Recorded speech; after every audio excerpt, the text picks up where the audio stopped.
د افغانستان کرکټ ملي لوبډلې په خپله لومړنۍ 50 اوریزه لوبه کې سریلانکا ته ستره او تاریخي ماتې ورکړل. زیاتره طالب مشرانو په خپلو ټویټر پاڼو او اعلامیو سره د کرکټ لوبغاړي ستایلي او هغوی ته یې مبارکۍ ورکړي. دا چې د افغانستان ملي کرکټ لوبغاړو سریلانکا ته څنګه او په څومره توپیر ماتې ورکړل، په هکله یې طالب مشرانو څه ویلي، بشپړ حال را سره همدغه روانه ویډیو کې کتلی سئ.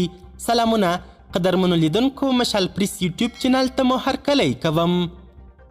افغانستان سریلانکا ته په 6 ویکټو او 19 توپونو ماتې ورکړه.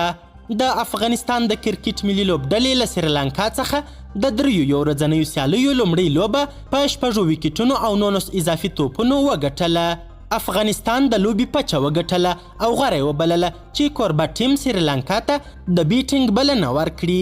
سریلانکا د ټولو لوبغاړو د سوځېدو په پای کې په 50 اورونو کې افغانستان ته 269 منډې هدف وټاکه. د سریلانکا لپاره تر ټولو ښه بیټینګ چاریت اسلانکا وکړ.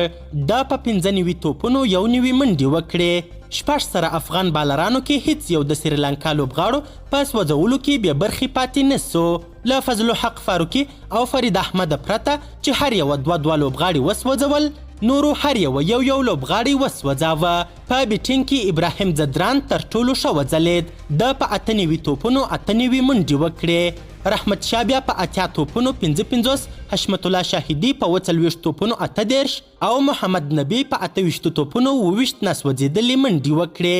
په دې سیالۍ کې سریلانکا 10 اضافي منډې ورکړې چې په یو ورځنۍ لوبه کې ډیرې منډې دي، خو افغانستان فقط 12 اضافي منډې ورکړې. دواړه ټیمونه به د یکشنبې په ورځ په 2مه یو ورځنۍ مسابقه کې مخامخ سي.